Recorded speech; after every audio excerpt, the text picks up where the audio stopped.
kuri Rinox TV tugushimire cyane. Bless Kabisimani bamugisha kuba mwashoye kumakanya tugakorana. Okay, turafise ibibazo tugomba kukubaza, ni ibibazo nubwa yuko sibike kandi canke si byinshi. Abantu benshi barakuza imbere bahora banandika mbere wanashaka no kumbuga ngurukana bumenyi amajambo menshi agiye atandukanye, ariko wewe turabona yuko watabaco biba bigutwaye kimwe gusa ubu uri kurakora akazi ahantu henshi turumva mu masho agiye atandukanye ubu uri kurakora. Kaya kabanga kwanza ukoresha kugira mu masho menshi tugitangura ngaho kugira aba ari we twumva gusa Prodo MC biva kukiya? Biva mu gukora cyane kuko nta kintu kinini mfise abandi badafise, ariko je ndakunda akazi kanje kandi iyo mpaye akazi ndakitaho nkagafata nkagwanje, hama nkagerageza gukora ibishoboka byose kugira ngo abantu bashobore kunezerwa. Nibaza yuko ari ico bivako na yahanini umuntu yishinze ibintu by'amarezo sosio niyo nakora jewe. Rero nafashe ko rezo sosio itabaho, ariko imfasha iyo ndiko ndamenyekanisha ibintu byanje, ariko mu gihe ije mu bintu bitameze neza fata yuko itabaho and then nkabandanya akazi kanje. Urakunze kuba uri kurakora akazi kawe kandi ku bantu bahora babibona ukagakora neza cyane, ariko dusubiye inyuma gato urafise aho woba waratanguriye, aho watanguriye kugira Pro limenyekane mu gihugu cyose kambere no hanze limenyekane. Hariho bamwe biyumvira ati none Pro yoba yatanguye gute, nko kubakunze pa Rinox TV hari ahandi ushaka ko bivugiye mugabo kuri Rinox TV ukaba ari ryambere tukurondeye. Hari aho watanguriye, nkaho ugerageje kwibuka nkaho woba waratanguriye aho intambamye wowe waragize kugira ushikaho uri ni nkizi? Intambamye ni nyinshi, hari byinshi naciyemwo umuntu wese ashobora kumva akavuga ati uyu muntu arakomeye cyane kuba yaraciye muri ibintu amakabandanya. Je natanguye ku ishure ndenda ibandanya buke buke, hari abantu banshi intege bakambwira ati ntushobora gushika, hari abantu bambwira ati hari abantu ushobora gushika. Rero yaba banshi intege n'abankomeza bose narabatahuye, hama ndabandanya ndavuga ni hari aho nshaka gushika. No munsi ndashimira Imana aho ngeze, nimba umunsi ushobora guhamagarwa mu bitaramo bikomeye Bujumbura, nimba umunsi ushobora kuvuga ikintu kikumvigwa, hari ahantu Imana yankuye, hari aho yanshikanye, hari naho izonshitsa. Mba numva yuko no bandanya nkora hama nkabandanya nsenga cyane, ibisigaye Imana ikaca bikora tu. Hama tugerageje nyene aho nyene uratubwiye hariho nk'amashow maze gukora nibaza ko ari menshi cyane, hariho nayo twobwa yuko wowe utibuka cyane. Nka show wibuka imwe uvuga ati jewe mu myaka yose jewe narakoze aka kazi sinopfa ndayibagiye, nambu yibuka yo bari nk'iyihe? Show nashaka kwibagira ni show ya mbere nakoze, kuko show ya mbere nakoze niyo yampaye nigo novuga yuko gwari urufunguruzo runshikana aho umuntu yari yifuza gushika. Kuko mvuze gutyo iyo show ya mbere nayikora nabi sinibaza yuko mbangeza aho ngeze no munsi, kubera show ya mbere nayikoze neza vyatumye n'abantu bamibiraka benshi baravyibuka. Je natanguriye kuri École Internationale Gitega, niyo show ya mbere nakoze mu makermesse kera, ariko show ya mbere ikomeye nakoze Bujumbura ari show ya Charly na Nina kuri La Costa Beach. Ni show yanyugurura imiryango, mu nyuma ndakora show indi ya Charly na Nina bari kumwe na Farias na DJ Pius, ndakora show ya Sadbi Ndoto concert Ndoto festival, ndakora show ya Kidumu avuye Kenya yabereye kuri Lycée Skeppers, ndakora show ya Sauti Sol, ndakora show ya Harmonize, ndakora show ya Nevi Kenzo. Amashow nakoze ni menshi ku buryo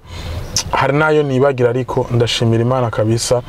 ku mashow yose nakoze. Nkuno mwaka uheze mu mashow nimba harabaye amashow 58 nakoze nk'amashow 58, urumva yuko amashow presque nka yose nayakoze. Rero mba numva yuko no bishimira Imana cyane. Mu mashow ratubwiye amashow yose wakoze ni menshi cyane, ariko hariho show nashaka ko twohagarara ko gatoyi, ariko show yabereye mu Kinama. Iyo show twarabonye yuko harageze n'igihe umengo ivyuma birazima ukuntu, sinzi ko ari Fabio yo yagira ririmbe, ariko ico gihe nibaza nk'amashow menshi amaze kuba ibintu nkabijya bimaze gushika nka uri harya n'abantu bako bararura nk'umuririmbyi akumva ivyuma biragize birabaye nabi. Nka kuri wewe uba wavyakiriye gute nka kijya gihe? Urabizi ivyuma ntibisezerana kandi ntivyigera binaramukanya. kandi bijya n'ivyuma biba bizimvye cyane iyo haguye imvura nkijya umuntu nyene ivyuma ntashobora kwiyazarda akavuga ati reka ndeke ivyuma byanje binyagirwe bishobora kugira ikibazo kandi ivyuma biba bizimvye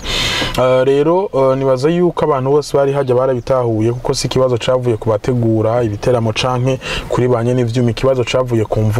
imvura nyinshi yaguye hama abantu baranga kuva kuri ku kibanza baravuga ati tuza kuhava Fabilove tumubonye rero je nk'umu MC naragerageje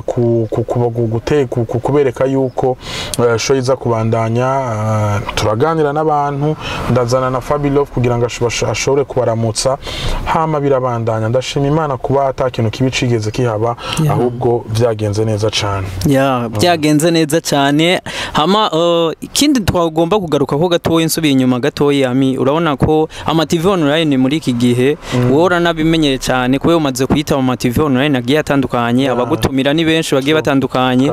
kera ya ama TV online novuga ko byari bigoye kugira abahari mugabo muri iyi minsi turabona ko ariko arakora cyane nko kuri wami nk'umuntu wa kera watanguye ubona ibintu ukuntu biko biragenda cerekeye nk'ama TV online nka wewe wokivuga ku iki nk'amigo bon ama TV online si mabi ni meza kuko atuma n'abantu bari muri diaspora canke abantu bari hanze y'igihugu babona aho ibintu vyo mu Burundi babigeze hari ama TV online akora neza hari n'ayandi kumbure imyidogira hari kuko benshi bavuga ati ama titre aja ku ma TV online sa ma titre hagaciro umuntu ba watumiye kuko nk'ubu tumiye nka Ami Pro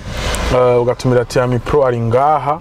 twakoranye ikiganiro twavuze ibintu vyubaka amageze kuri tito kacandika ati Ami Pro yavuze umukobwa yafashe ku nguvu urumva iyo ni example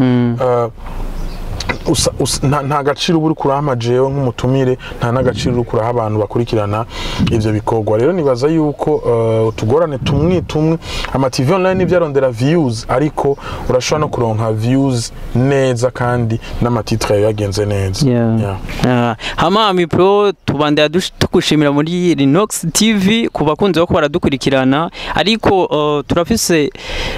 ikindi kibazo nk'abafana bamwe baba barambagije hariho aba MC tuje kuri kariyeri yawe y'ubu MC gatoye ko naho ufise ibindi bintu byinshi ukora hari abantu bavuga ati iyo haje umurimbyi akomeye Ami Pro ni utumva ati mugabo hariho nabandi ba MC baba bashoboye mugabo ba MC ntibikunda ko batumira nabonye abo ba MC ariko tukaguma tubona Ami Pro wakivuze ko ari gukora cyane wakitwishuye ariko ahantu ngomba guhagarara niki ku bantu bakora dukurikirana bafise nk'inyota yo kuzoba nk'ubu MC cyangwa ati je ndakeneye nko kuzoba nka Ami Pro nk'akabanga wo bibira nabahe nk'abatoye bawe nanaguciremo kwanza kuri ico kintu Jesse ni ha show bro show n'umuntu yateguye event avuga ati umu MC mbona yuko ashobora gutuma event yanje iryoha n'uyu and then akamamagara tukavugana amahera ndamubwiye yumvise ko yo yama akayama urumva rero muri ico gihe ivyo vy'abandi sino birandirako ariko umuntu wese ashaka umu MC nugutahura yuko atakintu na kimwe cizana ukoze cyane ugasenga byose birakunda turafise abaririmbyi ami bagiye batandukanye nawe uri mu bantu bakunda gushigikira abaririmbyi cyane tugarutse nko ku radio buriko canke no mu bindi bigano bigiye bitandukanye abaririmbyi ni benshi basirikira turabona abaririmbyi bariko baraza ubu kuvuga yuko bariko barakora hit zimeze neza nkawe ami uri kurabibona nk'ubu ukabona nk'abapeti bako baraza nkawe bigutera intege yihe canke agaciro bahani nkaka bavyerekana yuko turiko turaja ahantu heza kuko mu myaka yeze byarigoye kubona ba artiste nk'abo tubona no munsi ariko no munsi nimba turiko turabona abana ba artiste bitwereka yuko hariyo step turiko turajako hariyo step dushaka gushikako nimba no munsi tubona abantu nk'aba Dramati tubona abantu nk'aba D1 tubona abantu nk'aba Lino G banumva yuko hariho indi step umuziki Burundi uri kurajako generation ikirakora new generation ikirakora cyane kugira ngo ishobore guhindura byinshi muri no muziki nimba no munsi turiko tutangiye kubona amashow hanze y'igihugu urumva ba artiste bariko barakora kandi ni ikintu cyo kwishimira cyane ariko hariho n'abantu bahora bandika benshi bakavuga ati twebwe aba journaliste ntibakunda kuduha agaciro cyane aho ni nk'abapeti bari nyuma cyane two kwitwa underground barakunze kwidoga yuko aba journaliste badakunda kubaha ikibanza mu biganiro baba ariko baratanga nka abo nabo nk'akajambo batekera ni nk'aka nimba batabaha ikibanza twomenya gute yuko hariyo new generation iri kirakora none Dramatici new generation D1 new generation Ninoji new generation El Pro new generation nibaza yuko ni hamwe nyene hari abantu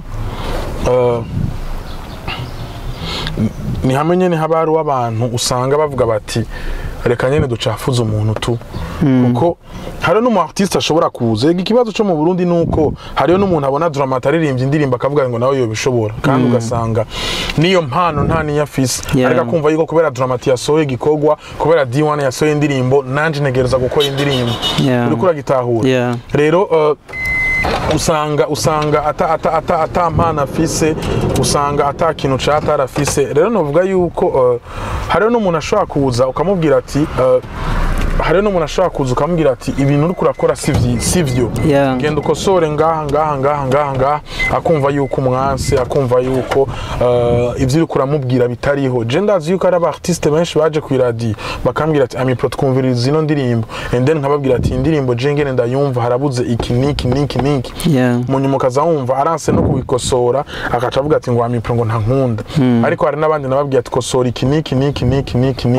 kandi akagikosora uno munsi bagize n'andi mazina bro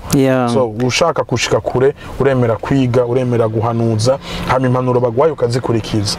yes man tugarutse Ami kuri wewe turafise ni imyaka 3 ariho kugira mu kanya nce ndangiza n'ikiganiro ni imyaka 3 2020 reka mbere ni 2023 dutanguye ni imyaka myiza tuvuga kuri Ami Pro ko akora ibintu byiza mbere byiza cyane nkawe Ami Pro duhereye mu 2022 kuri wewe uvuga ko ari nk'umwaka ikibanza kihe nk'umwaka wa 2020 imyaka yose ndayihe ikibanza ciza kuko imyaka yose nk'igihumeka umwuka w'abazima narabura amahera y'umuceri n'ibiharage ndashima Imana jewe nta mwaka mwiza gusumba iyindi kuri je ubaho kuko hari imyaka iyo myaka ushobora kuvuga yuko ari myiza ugasanga niyo myaka nahuye n'ama challenge menshi ariko abantu bamenye izo challenge nahuye nazo ugasanga je ahubwo navuze ati sinereka abantu ibintu bibi ndiko ndacamo reka abantu ndabereka ibintu vyiza gusa ndiko ndacamo ugasanga hari n'imyaka myinshi ntajyamye ariko mwe mutigeze mubona so je novuga yuko igihe cose nakoze ibintu bigashimwa n'abantu kuri je mbona yuko ari umwaka mwiza kuko uno munsi kuva muri 2000 kombi ndafise trofe indwi imyaka indwi ikurikirana urumva iyo myaka yose nuko nabaye best radio presenter nongera mba best MC urumva hari ico naronse rero je mba numva yuko no bishimira Imana cyane ahubwo tugire ko tunagukeza ku bushime bwose wagiye uraronka kuba ariko baradukurikirana n'ubushime cyane kabisa n'ubushime bwinshi twubwo yuko abantu benshi barifuza kuburonka mugasi benshi bashobora kuronka ubwo bushimwe ariko kubona wowe warateye iyo ntambwe bujya bushime bwose ukaburonka nibaze yuko ari ibintu byo gushimira Imana asante Imana bamugisha ku bakunzi bariko baradukurikirana nibaza ni byinshi babwiye Ami Pro ariko uyu mwaka wa 2023 nawe niho turimo nka Ami Pro do MC nkuko beshi bamwumva nuko beshi bamubona Ami Pro ariko ategura iki mu mwaka wa 2023 shaje niko negura ibintu byinshi kandi vyiza so stay tuned bazobona ibintu bishasha byinshi kandi vyiza and I hope yuko vuba muri kuno kwezi nyene hari ikintu gishasha bagiye kubona abantu batari bwabone kumenyesha makuru numwe mu Burundi ariko bagiye kubona Imana gusa idutiza ubuzima hama tubandanye gusa dufashanya kugira ngo dushika kure hama tugusezere Ami bless Imana baho umugisha ndabakunda kandi abubaha mandaye mutera imbere mandaye mushika kure by the way abakunzi ba ni Lennox hari umu artiste umwe mugiye kubona vuba kandi akomeye man bakunzi bacu tubashimire kuba ko baradukurikirana n'abazokurikirana iki kiganiro twaye kumwe na Ami Pro do MC wana ko atagasi freshera ari zose imodoka yana nibindi sinzi ko no bivuga ariko tubandaye dushima Imana nkuko yariko arabitubwira tukaba tuvuze ati ciao bless Imana bamugisha